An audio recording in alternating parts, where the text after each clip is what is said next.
We wanted to do this project because the idea of driving a boat that utilizes only the power of the sun is really interesting. Our optimism was immediately tested when our boat was stolen just before the semester started, but we refused to be deterred by this setback. The first objective was to test every piece of remaining equipment while we searched for our new boat. We had about as much trouble as could be expected. We immediately realized that the motor needed to be replaced. That was a huge financial setback. Our team finally located a boat, but we were forced to purchase it with our own money because of the limitations of Lamar's purchasing system. With the new motor, we assembled the circuit successfully for the first time. It turned out our troubles were a result of the entire circuit being previously wired backwards. The excitement we felt when that motor fired up for the first time was a fresh reminder to each of us exactly why we took this project on in the first place. Now that we had all the electrical circuitry in order, we were able to focus our attention onto the mechanical aspects of the boat. The first thing we discovered was the old lower unit had way too much resistance at the rotor. Upon further investigation, we discovered that the entire motor mount needed to be replaced due to issues with the bearings and the lower unit itself. The biggest issue in replacing the lower unit revolves around the budget.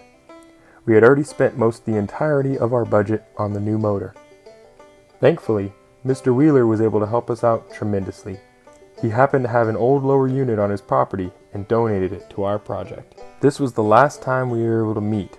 In late March, the school was shut down as an attempt to prevent the spread of the Chinese virus known as COVID-19 or coronavirus. We then migrated our work digitally. We built the boat both in Fusion 360 and ANSYS to do the stress and pressure analysis, as well as the fluid dynamic reports. We still plan on meeting and finishing the boat. Unfortunately, Eduardo lives in Houston and is a highly essential worker, so he will not be assisting us on any in-person activities. We have ordered all the parts necessary to finish the boat. Next time we meet, we will be assembling the finishing touches and we will finally go on our first test drive. My name is Colton Branson.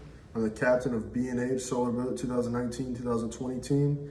I just want to say thanks to my teammates for sticking with it and not giving up. It was a long year, but we got it done. Thanks, y'all. I'm Abhilash Sadashwan. I'm a member of this project. We had a lot of fun while doing this project, and I would like to thank everyone who helped this project, and thank you. Hello, my name is Eduardo Garza. I'm part of the BNH Lamar team. I just want to give a thanks to my teammates Colton, Alex, and Abhilash. I had a great time working with you guys, and stay safe. Oh, hey there. Alex here from BNH Lamar. We had a successful year. We tore it up out there. I want to say thank you to my teammates and all of our sponsors. Stay safe.